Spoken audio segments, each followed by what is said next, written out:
The first sign that something was a bit off was somewhere on the outskirts of northeastern Oklahoma. That's the last time I can remember the GPS functioning, and the beginning of the thick, soupy fog that encompassed the ghost town that soon became the world. Thinking back, that's also the first thing I can remember very clearly about the last few days. I can't remember when exactly I crossed into the town. I was taking a bit of a road trip. Can't remember exactly why I was taking this journey either, but all I know is I started at my home in Missouri and needed to get somewhere in Texas. I can't imagine where, or why for that matter. Maybe something for my job, or a family member. That's when I realized I couldn't even remember what I did for a living, or who I would know that maybe lived there. Who I even know in general for that matter. The questions started to swirl in my head, feeling as if they were going faster and faster. I started to panic and feverishly murmur to myself. Both my mind and my mouth came to a silent standstill as I heard the thunderous footstep of a much bigger problem. The ground shook violently for only half a moment. I took my foot off the gas and turned off the engine, not really consciously thinking to do so, but more of a confused trepidation at my current reality. I looked into the ghostly mist and couldn't see anything. I sat there for what felt like hours. When I snapped back to Earth, I checked the time, only to see that the clock on my old shitty car repeatedly blinked 12. The GPS just showed my arrow spinning non-stop in the same location on the map. When I tried to power on my phone, the useless rectangle remained black despite the fact that it was plugged in for the entire journey this far. My anxious mind began to spin once more, but was again interrupted by a momentary earthquake and the sound of a monumental object falling.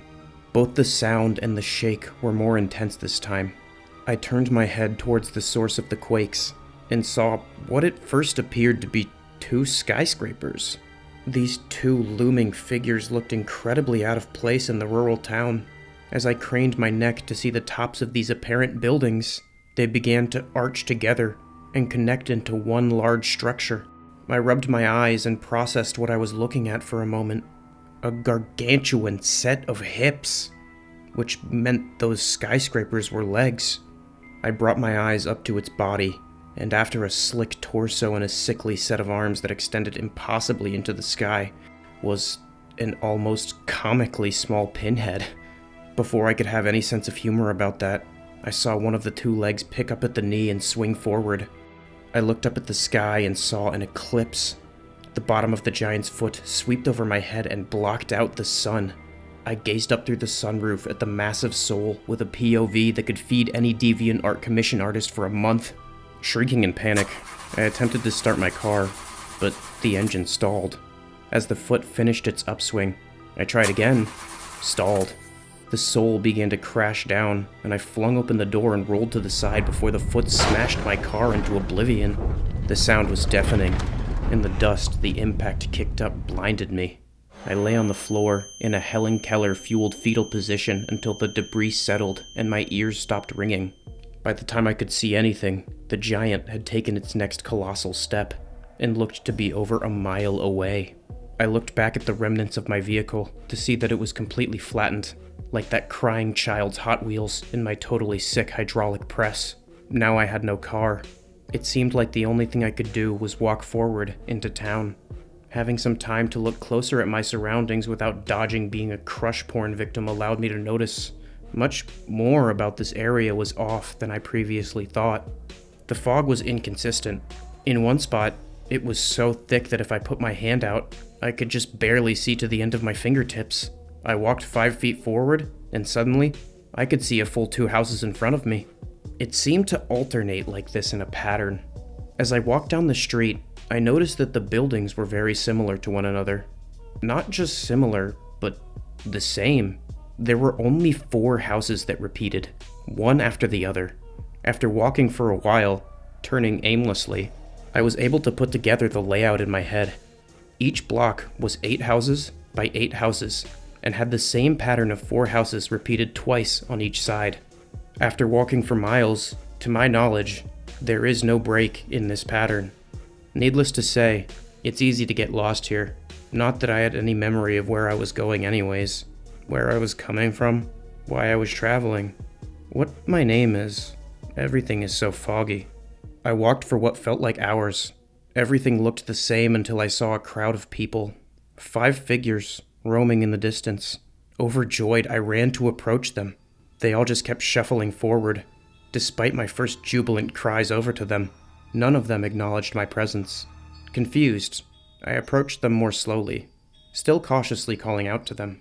Still nothing but the monotonous pace of their forward motion. The closer I got, the more I noticed about them. They all had a deeply slouched posture, to the point that their necks hung below their shoulders. Their skin was stone gray and flaking off.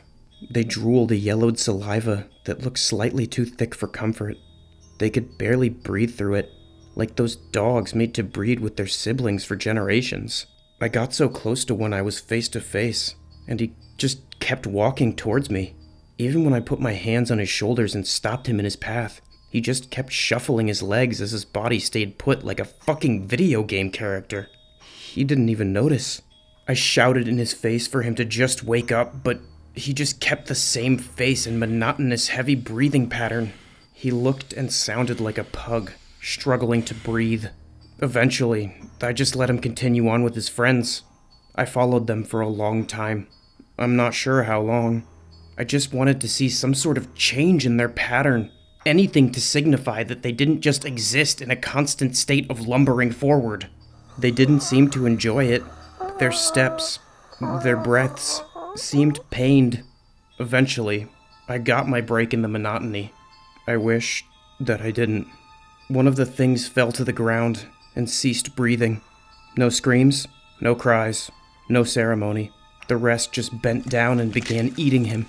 They did it with such absent-mindedness that I didn't even know they were doing it until one raised up, stained with the gore of his wandering buddy, and slurped his full disembodied eye like fucking spaghetti. I was starving at this point, but I couldn't remember anything before following these things. I don't know where I could possibly get food here, so I joined. I felt horrible afterwards, if it makes you feel any better about it. Lecture me if you want. I'm repeating the very same things in my head over and over. At the very least, I would struggle to define any of them as conscious, but maybe I'm just digging myself deeper into this pit. The meat was tainted, tasted rotten, but I was so hungry I didn't care. I have to go now. We're moving on. I don't want to be out here alone.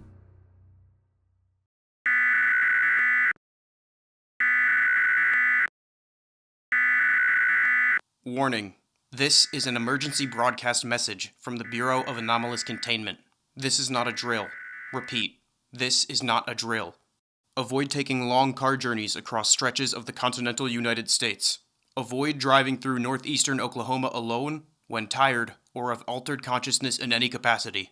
A series of missing persons cases has been linked to several remote stretches of highway in northeastern Oklahoma.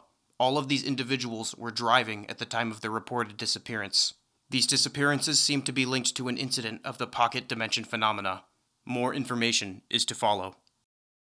If you like this video and want to see more of what happens in the Outlands, which I didn't tell you the name of what it is, but that is the name, make sure to like, comment, and subscribe with all notifications enabled, or I'll throw you into the Void Town. I want to thank Dead Rex for drawing these spooky critters. Shout out the Inner Circle. Love y'all.